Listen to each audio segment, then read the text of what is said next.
What's going on, everyone? It's Dungeon here, coming at you with a Diofield Chronicles tips and tactics video.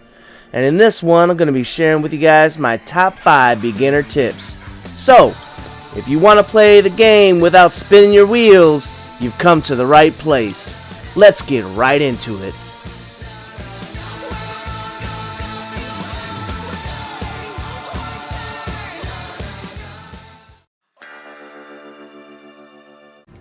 Alright, so for the first tip that I want to mention, it has to do with actual battles.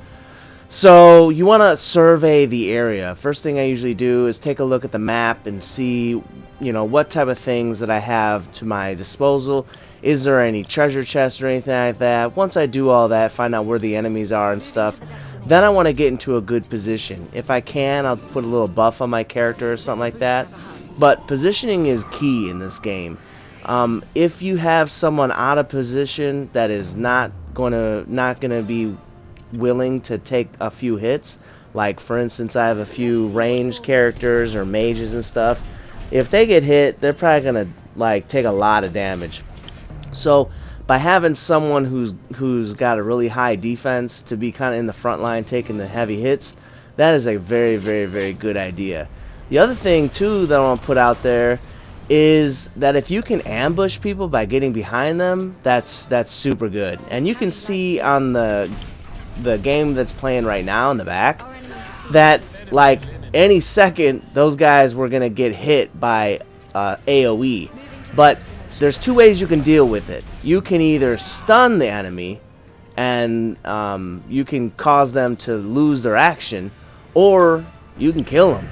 So, I mean, if you know your characters and what they're capable of, then you kind of have an idea. You could potentially move out of the way, and that's always an option to consider. It's just moving out of the AoE. But those are just some things that you have to consider with this game. Positioning, super key. Let's move on to the next one. So for the second tip that I have, or tip number 4, you want to pick 4 characters. Pick your top 4 characters, the best 4 characters that you have, and those are going to be the leaders in your units. And then you want to pick another 4 that are going to be like secondary. Do keep in mind that the primary unit leader will get the most amount of experience, and the secondary unit companion will get a lesser amount of XP after every battle. So with that in mind, it's I would say a good idea, as you gain new characters, you want to actually probably swap some of them out. Like, there were some characters that I had as secondary characters, and they didn't last. Some characters that I had as primary characters, they became secondary characters because I got new primary characters that were super awesome. So, that is definitely something to keep in mind as you proceed into the game. And just real quick, a shout out to Andreas. He's the one with the dagger, the main character. If you don't have him in your group, then you are doing something wrong. Also, the magic users are very helpful, as you saw in the tip number 5 with the ignition spell. And the gun users, super duper good. But, some of those things you don't get right away, but when you do get them, you probably want to use them, at least some capacity in your units. Alright, so tip number 3 that I have for you guys is you want to be kind of somewhat conservative with the skills that you pick. You have a certain number of resources for skills and resources for your upgrade materials, and as well as your gold. So you kind of want to know what you're about to do. Take a look at those skills. See what their upgrades are. Like, for instance, the ignition I've already talked about. It gives rapidity and it also gives might. So if you have it upgraded enough. So what you want to do is kind of see when can you upgrade these things. Do you feel like you're going to have to wait a while to get those upgrades? Because sometimes you have to get a certain level to upgrade things. And then you'll want to take a look at what you'll get down the road. Like, okay, if I upgrade this to level 2 or level 3, what's it gonna do when I use this ability? And then what also you want to do is confirm with your weapon development chart and see, like, okay, if I go down this path with these weapons, what skills am I going to be able to use in tandem with the weapons that I will be able to develop down the road. So you have to take a look at the weapon development chart and see, alright, well, for instance, here's this staff. If I get these staffs, what skills am I going to be able to get? And notice how they branch off. The branch off ones, those are like additional, so you have to keep that in mind too.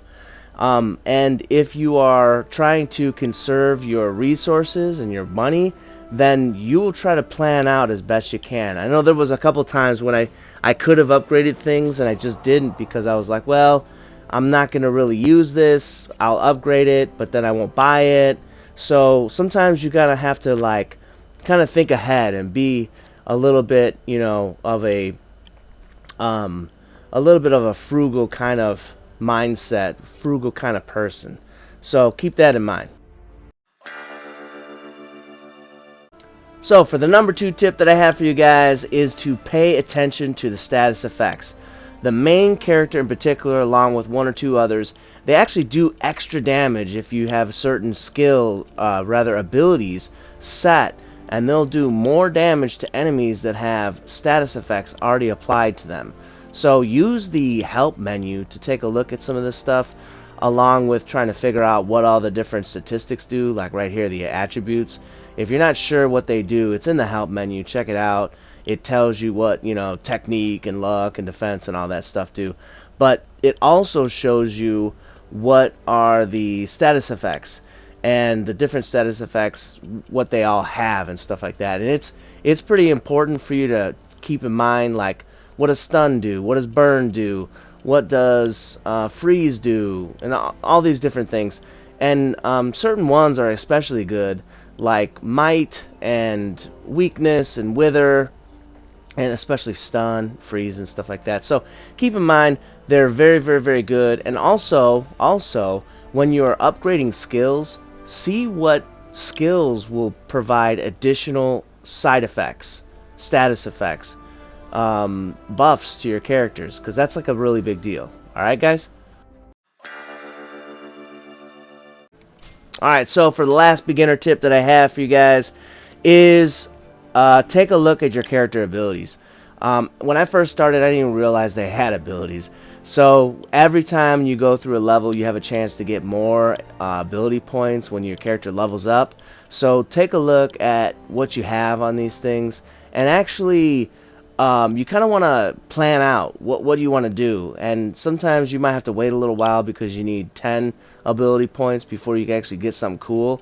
But take a look what everyone has, and especially like long game type stuff, because some of the characters like unlock their abilities later, like once you get pretty far into the game, and some of them are really, really cool. Like, you know, Andreas has an ability that will, I've already mentioned it, that it will do more damage when enemies have status effects on them. Some of the characters can reduce the EP cost of skills, talents and stuff. Some will reduce cooldown. Shivat, I think, will actually regenerate EP, and a couple characters will regenerate HP. So some, actually, this is like this one right here, it'll reduce the cooldown for all the abilities for all characters and stuff. Like some of them, all the abilities for all their allies and stuff. Some of them have abilities that react with different other characters that are in the group and stuff like that, or in their unit rather. So take a look at these, and you want to kind of plan out your group, especially in the now, but also in the future. For those who haven't played the game before, you will be getting more characters, and some of these characters do different things. So, you know, just kind of have that in mind too. So that's pretty much all I got for that. Alright, you guys, that concludes this episode of the Diofield Chronicles Tips and Tactics video, where I shared with you my top 5 beginner tips.